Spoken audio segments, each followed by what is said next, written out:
Welcome to Revenge Chronicles. Whether you're a long-time viewer or just discovering our channel, you're about to dive into another tale of justice served cold. Today's story will leave you questioning everything you thought you knew about family loyalty and the true meaning of Christmas miracles. But I'm getting ahead of myself. Let me share what happened when one woman's world collided with karma on the most sacred night of the year. The call came at 11:47 p.m. on Christmas Eve. I was putting the final touches on my engagement party decorations, humming along to Silent Night, when my phone buzzed. Mom's name flashed on the screen, and my stomach immediately clenched. She hadn't called me in 6 months, not since she told me my fiancé David was settling for me and that I should count my lucky stars someone would take damaged goods. I almost didn't answer. David looked at me from across our cozy living room, concern flickering in his eyes. He'd witnessed enough of my mother's verbal assaults to know that her calls were never good news. "Sarah, I need you to come to St. Mary's Hospital." Her voice was different. Smaller. The usual commanding tone that had terrorized me for 28 years was gone, replaced by something I'd never heard before: fear. "What's wrong?" I asked, though part of me wondered why I even cared. "I have cancer. Stage 4 pancreatic cancer. The doctors say." Her voice cracked. "They say I have maybe 3 months." I stood there in my Christmas pajamas, surrounded by silver bells and twinkling lights, and felt absolutely nothing. No shock. No sadness. Just a weird hollow numbness where daughter-like concern should have been. "Sarah? Are you there?" "I'm here," I said quietly. "I'm just processing. I need you to come. Tonight. I'm scared and I don't want to be alone." The irony wasn't lost on me. This was the same woman who left me alone in the hospital when I was 12 and had my appendix removed because she had a dinner party to host. The same woman who told me I was attention-seeking when I broke my wrist and waited 6 hours to take me to get it set. The same woman who, just hours earlier that very day, had shown up uninvited to my engagement party and spent the entire evening telling my friends embarrassing stories about my awkward phase and questioning whether David really knew what he was getting into. "Please, Sarah. I know we've had our differences, but I'm your mother." Differences. That's what she called 28 years of emotional terrorism. Differences. I hung up and sat down hard on our couch. David immediately moved beside me, wrapping his arms around my shaking shoulders. "What happened?" "She has cancer. Pancreatic. 3 months to live." The words felt strange coming out of my mouth. Foreign. Like I was talking about a stranger. "Oh my God. Sarah, I'm so sorry. What do you need? Do you want me to drive you to the hospital?" I looked at this wonderful man who'd spent the last 2 years patiently helping me unlearn decades of self-doubt and people-pleasing. He'd held me through countless therapy sessions where I'd worked through the damage she'd done. He'd watched me flinch every time my phone rang, knowing it might be her calling to deliver another verbal beating disguised as honesty or tough love. "I don't know if I want to go," I admitted. David didn't look shocked. He'd suggested more than once that I consider going no contact with her entirely. "You don't owe her anything, Sarah. Not after everything she's put you through." But even as he said it, I could feel that familiar weight settling on my chest. The daughter guilt that had been programmed into me since birth. Good daughters visit their dying mothers. Good daughters forgive. Good daughters put family first, no matter what family has done to them. I called her back at midnight. "I'll be there in an hour." The relief in her voice was palpable. "Thank you, sweetheart. Room 314. Sweetheart. She hadn't called me sweetheart since I was maybe 5 years old. St. Mary's was eerily quiet on Christmas Eve. Most of the staff was operating on skeleton crews, and the hallways had that strange suspended-in-time feeling that hospitals get late at night. I found room 314 and paused outside the door, steeling myself for whatever version of my mother I was about to encounter. She looked small. That was the first thing that struck me. Margaret Hamilton, the woman who had loomed so large in my life, who had seemed like an unstoppable force of criticism and disappointment, looked tiny and fragile in that hospital bed. Her usually perfectly styled hair was flat against her head, and her face was gray with exhaustion and fear. "Sarah." She reached out her hand toward me, and I noticed how thin her fingers had gotten. "You came." I sat in the plastic chair beside her bed but didn't take her hand. "Tell me what the doctors said." She launched into the medical details, and I found myself listening with a strange detachment. Tumor wrapped around major blood vessels. Metastasized to her liver. Too advanced for surgery.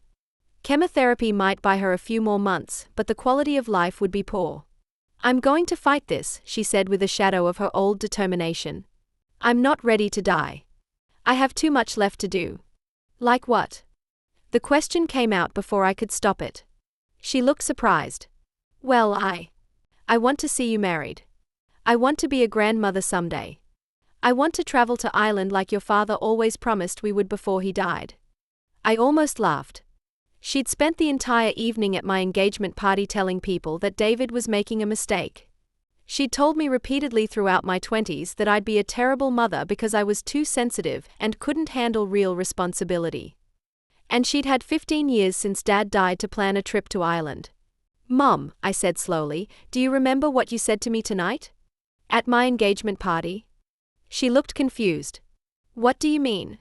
You told Mrs. Chen that David must have incredibly low standards to propose to me. You told my friend Lisa that I'd probably mess up the marriage like I mess up everything else. You spent 2 hours at my engagement party making sure everyone knew how disappointed you were in your daughter. Her face flushed. I was just being honest, Sarah. Someone needs to keep your feet on the ground. You've always been too dreamy, too unrealistic about life. There it was. Even facing death, even needing my help, she couldn't stop herself.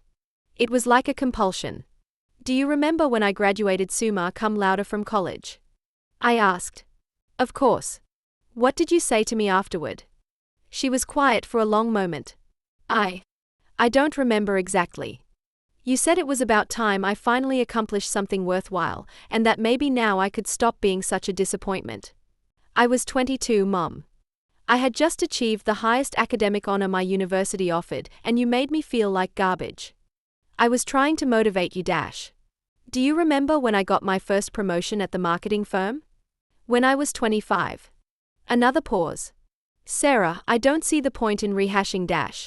You said that marketing was a fake career for fake people, and that I was wasting my business degree. Do you remember when I bought my first car with my own money? She closed her eyes. Please stop. You said it was an impractical choice and that I'd obviously been taken advantage of by the salesman because I was too naive to make adult decisions. Do you remember when I told you I was in therapy? Sarah . You said that therapy was for weak people who can't handle real life and that I was just making excuses for my failures. Do you remember when I told you I was engaged?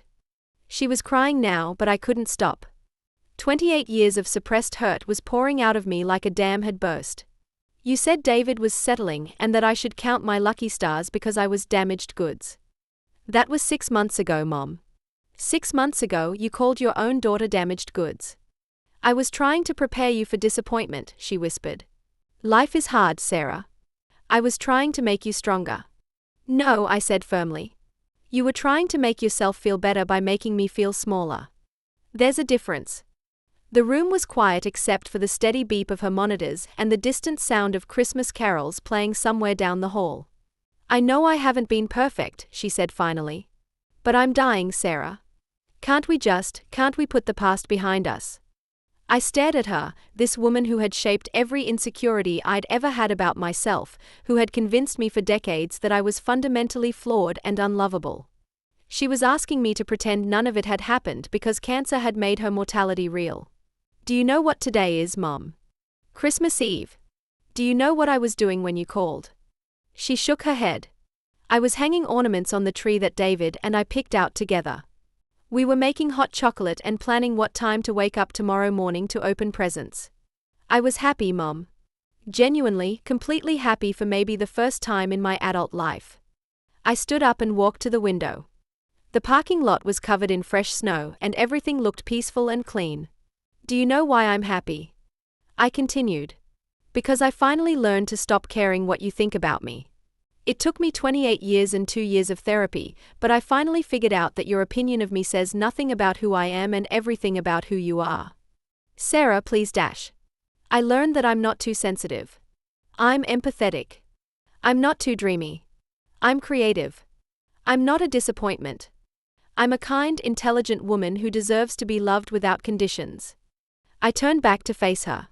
I learned that the reason you spent my entire life tearing me down wasn't because you were trying to help me. It was because you're miserable, and miserable people need company. She was sobbing now, clutching the hospital blanket to her chest. I love you, Sarah. I've always loved you. No, I said quietly. You loved the idea of having someone to control. You loved having someone smaller than you to make yourself feel bigger. That's not love, Mom. That's abuse. The word hung in the air between us like a physical thing. I never hit you, she protested weakly. You didn't have to. You used words instead of fists, but the damage was the same. I sat back down, but this time I didn't move my chair closer to the bed. I spent my entire childhood and most of my adulthood believing that I was fundamentally broken because that's what you taught me to believe. Do you understand what that cost me? Do you understand how many opportunities one passed up, how many relationships I sabotaged, how many nights I cried myself to sleep because I thought I wasn't good enough? She couldn't speak through her tears. I almost broke up with David 3 times in the first year we dated because I was so convinced that you were right, that he would eventually figure out what was wrong with me and leave. I almost talked myself out of the best thing that ever happened to me because I believed your lies about who I am. I'm sorry, she whispered. I'm so sorry, Sarah. Are you? Are you really sorry, or are you just scared to die alone? The question was brutal, but it needed to be asked. She was quiet for a long time. When she finally spoke, her voice was barely audible. Both. I'm both. At least it was honest. The cancer, I said. When did you find out? 2 weeks ago. 2 weeks? And you waited until tonight to call me? She wiped her eyes with a tissue. I kept thinking I could handle it on my own. I kept thinking the doctors were wrong, or that I could beat it if I just stayed positive enough. But you couldn't. No. I couldn't. So you called me. Yes. Not because you wanted to apologize for 28 years of emotional abuse. Not because you realized you'd been wrong about me. Not because you wanted to make things right between us before you died. You called me because you needed something. She looked like I had slapped her. That's not true. Isn't it? Tell me, Mom. If you weren't dying, would you have called me tonight? Would you have ever apologized? Would you have ever admitted that you were wrong about me? She opened her mouth to answer, then closed it again. That's what I thought. I stood up and grabbed my purse. I need some air. I'll be back in a few minutes. I found myself in the hospital chapel, a small, quiet room with simple wooden pews and a plain cross on the wall. I wasn't particularly religious, but something about the space felt safe. Peaceful. I thought about the call I'd received 12 hours earlier from my friend Emma. She'd wanted to thank me again for the engagement party and tell me how happy I looked. You're glowing, she'd said. I've never seen you so confident and at peace with yourself. She was right. For the first time in my life, I liked who I was. I'd worked hard to get to that place, to unlearn all the toxic messages my mother had programmed into me. I'd learned to set boundaries, to speak up for myself, to believe that I deserved good things. And now she was asking me to throw all of that away because she was dying. If you're finding this story as powerful as I am, please consider subscribing to our channel. We share stories like this every week, tales of people finding their strength and reclaiming their worth. I returned to her room 20 minutes later. She was awake, staring at the ceiling. I've been thinking, she said when I sat down. About what you asked me. Whether I would have called if I wasn't dying. I waited. The answer is probably no. I probably would have kept telling myself that you were too sensitive, that you needed to toughen up, that I was helping you by being honest about your flaws. It was the most self-aware thing I'd ever heard her say. Thank you for being honest. I don't know how to apologize for 28 years, she continued. I don't know how to make up for all the damage I did. I don't even know if I can change who I am at this point. You probably can't, I said. And that's okay. I'm not here because I think you're going to suddenly become the mother I always needed. I'm here because I'm the daughter you raised, and despite everything, I'm not capable of leaving someone to die alone. She looked surprised. Even after everything I did to you. Especially because of everything you did to me. You see, Mom, the difference between us is that you taught me what cruelty looks like, and I decided I never wanted to be that person. You taught me what it feels like to be abandoned when you need someone most, and I decided I never wanted to make anyone feel that way. So you'll stay? Through the treatments. I shook my head. No. I'll stay tonight. I'll make sure you're not alone on Christmas Eve. But after that, you're going to have to figure out your own support system. I don't have anyone else, she said quietly. Whose fault is that? The words came out harsher than I intended, but they weren't untrue. My mother had alienated everyone in her life. She'd driven away friends with her constant negativity and criticism. She'd pushed away family members who got tired of her toxic behavior. She'd spent decades burning bridges and wondering why she was always alone. I know it's mine, she admitted. I know I did this to myself. Then you also know that it's not my responsibility to fix it. We sat in silence for a while. Outside, snow continued to fall, and Christmas morning was approaching. In a few hours, David and I would be exchanging gifts and making breakfast together. We'd probably call his parents and laugh about something silly. It would be a perfect, peaceful morning filled with love and joy. What happens now? She asked. Now you decide what kind of person you want to be for whatever time you have left. You can spend it feeling sorry for yourself and blaming other people for your isolation, or you can spend it trying to make amends and do better. And what about us? What about our relationship? I thought carefully before answering. There is no us, Mom. There's you and there's me, and there's the damage you did that I'm still healing from. If you want to try to make amends, I'm willing to listen. But I'm not going to pretend that cancer erases 28 years of abuse, and I'm not going to sacrifice my mental health to make your death easier. She nodded slowly. I understand. Do you? Do you really understand that I don't owe you forgiveness just because you're dying? Do you understand that being sick doesn't make you the victim of this story? I'm starting to. At 3 a.m. on Christmas morning, I kissed my mother's forehead and told her goodbye. Not goodbye forever, but goodbye to the fantasy that she would ever be the mother I needed. Goodbye to the hope that cancer would somehow transform her into a loving, supportive parent. Goodbye to the obligation I'd carried my entire life to earn her approval. Will I see you again? She asked as I gathered my things. Maybe. If you do the work to become someone worth seeing. I drove home through the snowy streets while Christmas morning broke over the city. David was waiting for me with hot coffee and worried eyes. How was it? He asked, pulling me into his arms. It was exactly what I expected, I said. And exactly what I needed. What do you mean? I mean I finally got to say everything I've been carrying around for 28 years. I got to tell her exactly who she is and exactly what she did to me. And I got to walk away. How do you feel? I thought about it for a moment. Free. I feel free. We spent Christmas morning opening presents and making pancakes. We called David's parents and my Aunt Susan, the only family member who'd ever really supported me. We took a long walk in the snow and talked about our wedding plans. It was the most peaceful Christmas I'd ever had. My mother died 6 weeks later. She called me twice during those 6 weeks. The first time was to tell me she'd started writing letters to people she'd hurt over the years, trying to make amends. The second time was to say goodbye. I went to her funeral, but I didn't speak. I sat in the back and listened to the pastor talk about forgiveness and redemption, and I felt nothing. No grief, no relief, no anger. Just nothing. After the service, several people approached me with condolences and stories about how difficult my mother had been but how she'd loved me in her own way. I'm sure this is very hard for you, said Mrs. Peterson from my mother's church. Actually, I said, it's not. She stopped being my mother a long time ago. Today I'm just burying a stranger who used to hurt me. People looked shocked, but I didn't care. I was done pretending that DNA creates obligation. I was done pretending that abuse is love in its own way. I was done caring more about other people's comfort with my truth than I cared about my own healing. David and I got married 6 months later.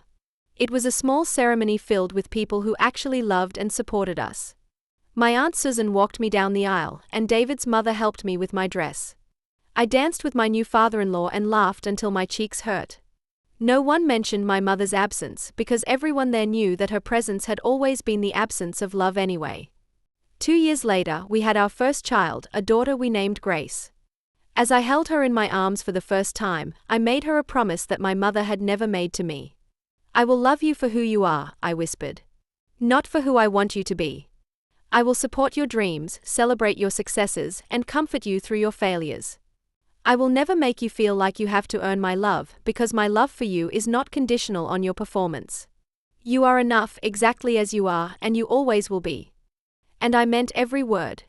Sometimes people ask me if I regret not reconciling with my mother before she died. They ask if I wish I'd been more forgiving, more understanding, more compassionate.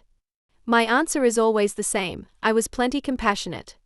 I stayed with her on the night she was most afraid. I gave her the opportunity to apologize and make amends. I told her the truth about what she'd done instead of letting her die believing her own lies about having been a good mother. The most compassionate thing I ever did for my mother was refusing to enable her delusions. The most compassionate thing I ever did for myself was refusing to sacrifice my healing for her comfort. Cancer didn't make her a better person. It just made her a dying person who happened to be exactly as toxic as she'd always been. And that's okay. Because I learned that you don't have to forgive someone to be free of them. You don't have to honor someone just because they gave birth to you. You don't have to sacrifice your peace for anyone else's pain. I learned that the best revenge against someone who tried to convince you that you're worthless is to live a life that proves them wrong. My mother spent 28 years trying to break me down, and I spent the rest of my life building myself back up. She wanted me to be small, scared, and dependent. Instead, I'm confident, joyful, and free. She wanted me to believe I was damaged goods. Instead, I know I'm a woman worthy of love. She wanted me to need her approval to feel good about myself. Instead, I learned that the only approval I need is my own. That's not revenge. That's victory. Thank you for watching this deeply personal story with me. If you've experienced similar family dynamics, please know that you're not alone, and you deserve so much better. Don't forget to subscribe for more stories of people who found their strength and reclaimed their worth. Until next time, remember, the best revenge is a life well lived.